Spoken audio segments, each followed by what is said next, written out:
مسئلہ پوچھنے کے لیے کچھ لوگ آ گئے تو 4-5 سال کا بچہ بھی تھا جس کے والد نے غصے میں اپنی بیوی کو 3 طلاقیں دی تھی.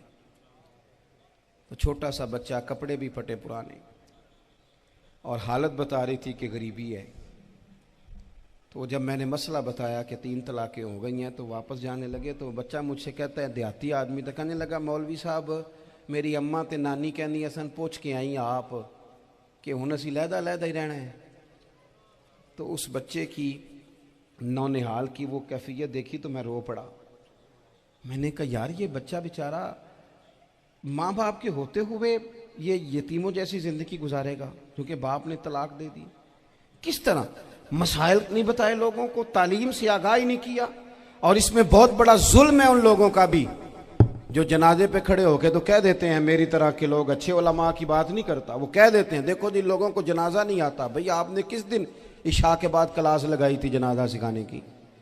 یہ تو آپ نے کہہ دیا لوگوں کو قرآن جی ٹھیک نہیں آتا. تو یہاں تو بیچاری بیبیاں جن کو صحیح پڑھنا نہیں آتا وہ مشن بنا لیتی ہیں کہ میں نے اتنے 100 کو قرآن پاک پڑھانا ہے، بیوہ ہو گئی ہوں، طلاق یافتہ ہو گئی ہوں، ساری زندگی قرآن پڑھاؤں گی. ہم کیوں یہ مشن نہیں بناتے؟ کیوں اس طرف سفر نہیں کرتے؟ ایک تو دینی معلومات میں، دینی علوم میں اپنے آپ کو لگائیں اور ذوق پیدا کریں کہ جو چیزیں مجھے نہیں آتی میں نے وہ سیکھنی ہے، جو معاملات مجھے نہیں آتے میں نے ان کی طرف سفر کرنا ہے. ایک تو اپنا یہ مزاج بنائیں. اور جب آپ دینی علوم سیکھتے ہیں تو پتہ ہے کون سا منظر قائم ہوتا ہے؟ منظر وہ بنتا ہے کہ حضرت ابو ہریرہ بھی دین سیکھا کرتے تھے، حضرت عبداللہ ابن عمر بھی اصحاب صفہ میں رہا کرتے تھے، حضرت انس بن مالک بھی رہا کرتے تھے. اور ایسا منظر بنتا ہے کہ حضرت سیدہ خدیجہ الکبریٰ رضی اللہ تعالیٰ عنہ فرماتی ہیں سیدہ فاطمہ حضور کی گود میں بیٹھی ہوتی تھی اور نبی پاک سے باتیں پوچھتی تھی اور حضور انہیں بتا رہے ہوتے تھے. سیدہ عائشہ حضور سے دین کی باتیں پوچھتی. چوتھا حصہ ہماری فقہ کے اصول حضرت فاطمہ کی، حضرت عائشہ صدیقہ کی مرویات پر مبنی ہیں. اگر ہماری بچیاں چھوڑ دیں ڈائجسٹ پڑھنا، چھوڑ دیں ادھر ادھر کی مووی دیکھنا اور وہ کتاب و سنت پر آ جائیں تو بہت سارے مسائل ایسے ہیں جو الجھنے سے پہلے ہی سلجھے ہوئے ہوں. دینی تعلیم کا مزاج اور ذوق. اور دوسری آیہ کریمہ میں نے تلاوت کی، اللہ کریم نے قرآن مجید میں فرمایا یا ایھا الذین آمنوا قوا انفسکم واہلیکم نارا، اے ایمان والو خود بھی دوزخ کی آگ سے بچو اور اپنے گھر والوں کو بھی بچاؤ. او والد، وہ ماں جو بچوں کو بھوک سے بچانے کے لیے محنت کرتی ہے، ان کو مایوسی سے بہت سارے ماں باپ ایسے ہوتے ہیں جن کے پاس کپڑے لینے کے پیسے نہیں ہوتے عید پہ. کیوں؟ اذان شروع ہوگی جی. عزیز بھائی، جس طرح ہم اپنے بچوں کو دیکھیں، بہت سارے ماں باپ کے پاس گنجائش نہیں ہوتی، لیکن اس نیت سے کہ بچوں کے دل ٹوٹ جائیں گے، عید پہ کیسے گزارا کریں گے، مشکل سے بھی کپڑے خرید کے دیتے. اس طرح ہم اپنے بچوں کو بھوک سے، پیاس سے، مایوسی سے بچاتے ہیں. اس طرح ہمارے رب نے ہمارے ذمے لگایا ہے کہ تم اپنے بچوں کو کوشش کرو دوزخ کی آگ سے بچانے کی. حضرت عمر فاروق رضی اللہ تعالیٰ عنہ نے عرض کیا تھا یا رسول اللہ صلی اللہ تعالیٰ علیہ وسلم، اس آیہ کریمہ کا معنی کیا ہے؟ تو محبوب کریم علیہ السلام نے فرمایا عمر، جن چیزوں کا اللہ تمہیں حکم دیتا ہے تم اپنے گھر والوں کو ان چیزوں کا حکم دو، جن چیزوں سے رب رسول تمہیں منع کرتے ہیں اپنے گھر والوں کو ان سے روکو، اپنے گھر کے اندر نفاذ دین کرنے کی کوشش کرو. میرے بھائی، بہت زیادہ آزمائش ہے ہمارے گھروں میں، بے چینیاں ہیں، اضطراب ہے، بچوں میں سختی ہے، بہن بھائی ایک دوسرے کے ساتھ لڑتے ہیں، مزاجوں میں تلخی آ گئی. کیوں بھلا؟ اس لیے کہ ماں باپ کو جو بہترین کردار اور جو حسین طریقہ گھر میں اپنانا چاہیے تھا. بچے تقریر باہر سے سنتے ہیں لیکن وہ فالو اپنے ماں باپ کو کرتے ہیں.